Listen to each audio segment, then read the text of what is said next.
This is Optimal Health Daily, episode 1508. Learn how to tune in to your hunger and fullness cues by Karges of crystalkarges.com. And I'm Dr. Neil Malik. Hey there, happy Monday and welcome back to Optimal Health Daily, where I act as your narrator of the best health and fitness blogs, all for free, and always with a bit of my commentary at the end. Now, we have a bunch of shows covering a lot of different topics. Just search for Optimal Living Daily in any podcast app to find them. And with that, let's get right to it and start optimizing your life. Learn how to tune in to your hunger and fullness cues by Karges of crystalkarges.com. Quote, "Nothing would be more tiresome than eating and drinking if God had not made them a pleasure as well as a necessity." Voltaire. My sophomore year in college, my grandparents were kind enough to give me their old Ford Taurus to drive. Now, as a poor college student with very little resources, this was a gift from heaven. No more taking the campus shuttle around town or begging for rides. I had officially moved up a level.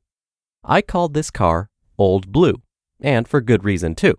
It had the classic crank windows and cassette player, and unfortunately for me, the electrical system was a bit unreliable. Every so often, one of the gauges would stop working, which wasn't the safest way to drive, but nevertheless, I was happy to have a car to get me to my destination. One weekend, my sister and I were driving home from school in Old Blue through the most torrential downpour Southern California has ever seen. We were in the thick of Los Angeles traffic when the windshield wipers decided to stop working. We began to panic, wondering how we were going to survive this car trip. Out of despair, I hit the dashboard with my fist as hard as I could, and lo and behold, the wipers started working again.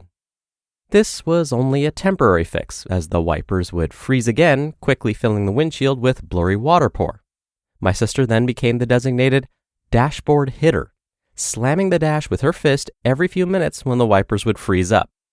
Thankfully, we made it home safe and sound, but not without bruised fists and fear of driving through the rain again. Normal hunger and fullness cues.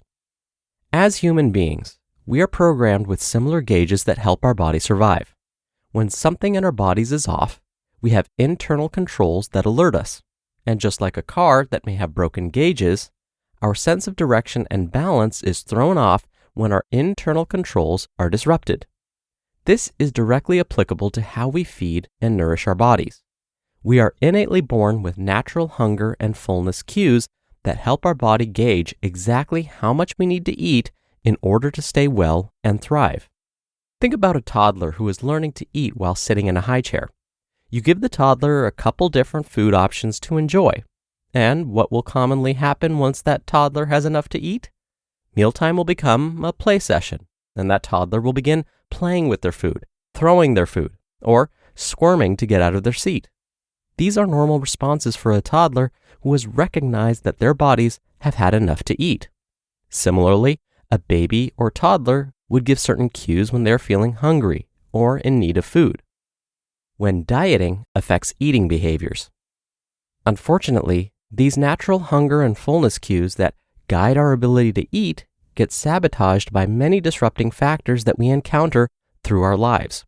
It can be things like having a dieting mentality, being a chronic dieter, being submerged in dieting culture, frequently weight cycling, depriving ourselves of food, frequent periods of restricting and or binging.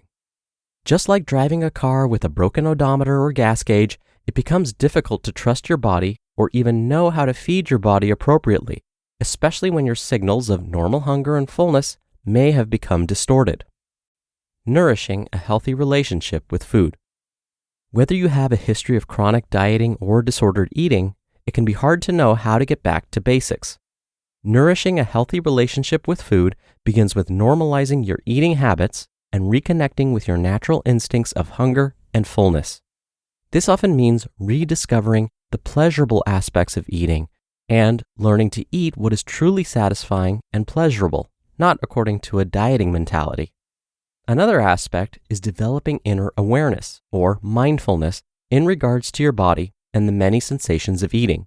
This will ultimately help you find greater satisfaction with eating as well. So often, we put food in our bodies without giving any real thought to how the food tastes, or without even considering, what do I really want to eat right now?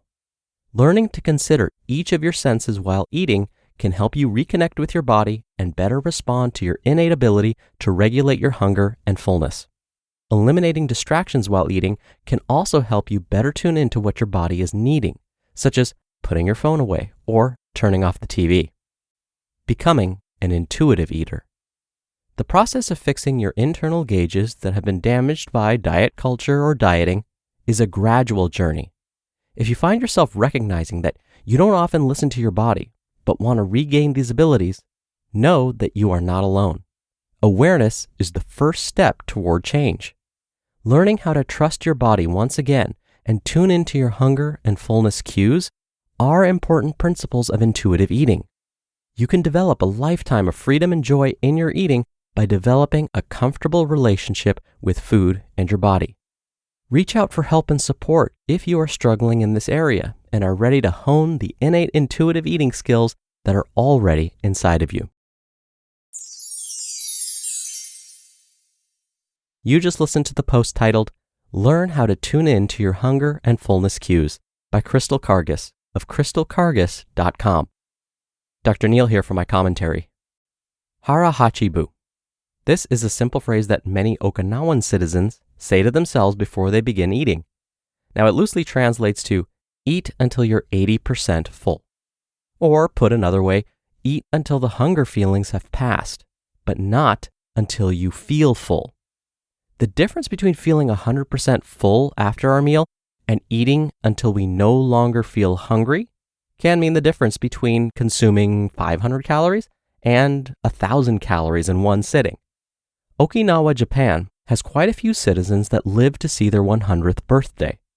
When researchers try to figure out why Okinawans are living longer than many other civilizations around the world, they found that their diet is rich in nutrient-dense foods and their eating habits may be more healthful.